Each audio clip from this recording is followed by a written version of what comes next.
What's up, my fellow yarn bombers? It is I, the Crafty Crocheter, and welcome to the first episode in a sub-series of Introduction to Crocheting. And these videos are aimed for a specific audience in mind. I mean, not saying that anyone can't watch this, but my aim for these series is targeted towards those individuals who are very new to crocheting, or wanting to get into crocheting but have never done it before, or you just want to learn crocheting. And this can also be for those who have crocheted in the past, but they haven't crocheted in quite some time and they don't remember all of the stitches and all of the fundamentals. And so the series will be aimed for you as well. And I am your host, Michael, aka the Crafty Crocheter, as you may already know. So when I thought of these videos, I thought, why not create a series of tutorial videos aimed at the absolute beginner crocheter? So in this series, I'm going to show you about what tools of crocheting, stitches, how to read crochet patterns, and so forth. So for today's episode, I'm going to focus on the tools of crocheting. And so I'm going to go ahead and go into them right now. So basically, you will need about 6 main tools for crocheting. Of course, you can use more or less, but it just depends on your style, or when you develop your style for crocheting, you may use less or you may use more. So obviously the tool that you will need the most when it comes to crocheting is your crochet hook. And the crochet hook has some basic parts. Then this is the shaft, and then this is the head, and then this is the handle. In this instance, this is an ergonomic crochet hook because if you have larger hands, it just fits into your hand very well without digging into your arm, your hand, your palm, as you would see with shorter crochet hooks. Now, shorter crochet hooks are usually suited for those people who have smaller hands, or for children because children have smaller hands.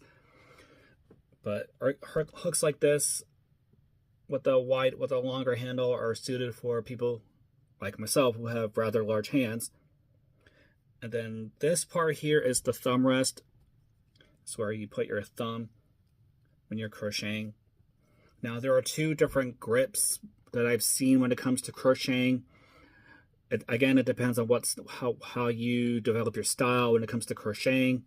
On the other hand, I like to use what's called the knife grip. It's when you hold it like a knife, like this, kind of like when you're chopping vegetables or something like that, or if you're peeling something. But I've been using the knife grip for as long as I've been crocheting, since I was 14, so I've never learned any other way.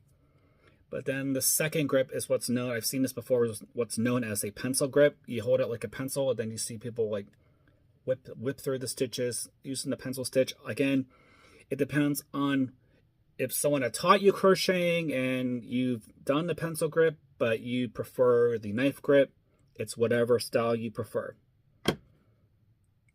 And then crochet hooks come in different sizes and gauges as well. This is an eye hook, but as time progresses in your crocheting career, you may find that you would become more comfortable with certain sizes of hooks. I personally use anything. The lowest I ever used was a 4.0 millimeter, which is a G, and then H, I, and J, and then that's the sizes I usually use. They're universal for me. But of course, if you're doing like more delicate work with more thinner yarn, then you're going to have to go down a hook size. But I'll get into that more as the series progresses. And obviously the next tool you're going to need obviously is yarn, because you can't crochet anything without yarn.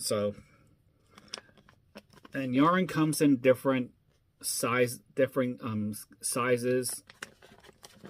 Now, for instance, this is a medium worsted weight number 4 yarn. This is a universal yarn. Could be used for any type of projects, whether it be amigurumi or granny squares, pot holders, clothing, accessories, blankets, afghans, and so forth. But again, I'll go into more detail. I'll probably do a whole different video about yarn sizes. But just know that number 4 is usually the universal size. And then next tool you're probably going to need to use, obviously, would be a good pair of scissors when you snip the yarn, or when you fasten off and then you bind it off and these, you want to use a really good sharp set of scissors, because if I've done this before, you try to use cutting with a subpar or like a dull pair of scissors and they don't cut as well, then the yarn gets kind of doesn't get as clean. See, if you can see that right there, it's kind of a clean cut versus like a jagged cut, and then it just looks awful, and then your yarn will tend to split if you don't have a nice clean cut. And these particular scissors I got at Walmart for $15, but of course you can use any type of scissors you want as long as they cut your yarn cleanly. Then the next, I mean, you don't have to have these, but I love using these. These are stitch markers. These are your best friend, especially when you are trying to, especially if you're new to crocheting and you don't know where to put in the next stitch and so forth. These come in real handy. I use these a lot for all of my projects, and these are really good for amigurumi, especially if you're doing rounds and you're trying to mark off where the first stitch of the new round starts, and so that way when you're doing your round, you know exactly where the last stitch should go. So these come in handy. You can find these on Amazon, or you can go to any craft store, they'll have them. And they do come in different sizes too. Some are bigger, some are smaller. But if you don't have these, don't worry. You don't have to have these type of stitch markers. You can use bobby pins. You can use just another piece of yarn that's, just make sure it's a different color besides the one you're working with, so that way you don't get confused and think it's just a piece of yarn hanging out. Then the next tool, again, this is optional, but again, I love using this tool. This is what's known as a row counter or a stitch counter. I use this as a row counter, especially when it comes to amigurumi rounds, or if you're doing an afghan for the number of rows that you completed, or if you mark this to what row you're on. This will save you a lot of time and effort. But again, if you don't want to use a row counter, you can always just have a piece of paper beside you with the pen and paper, or pencil and paper, and just mark off the completed rows that you have done. And then finally, this is a yarn needle. This usually has like a bigger eye than a standard sewing needle, and this is great for if you're trying to, for embroidery, for your certain crochet projects, especially good for amigurumi. Or it's also good for weaving in ends and like your granny squares, which is what I'm doing with this project I'm working on right now. But these come in different lengths, shapes. These come in different sizes, and the eyes are different eye sizes as well. So yeah, those are the tools. Basically the 6 major tools that you will need, or I would say maybe just 1 to like 3 really. But again, the other 3 are the stitch markers and the row counter, and actually 4, because you'll need the yarn needle a lot too, especially when you're weaving in ends.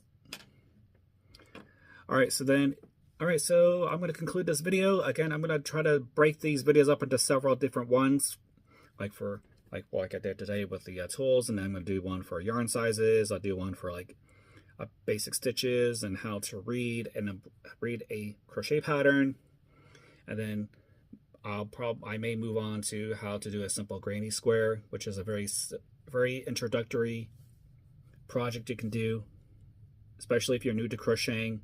And then as time progresses and you master all these fundamentals, then you'll be able to move on to more advanced projects.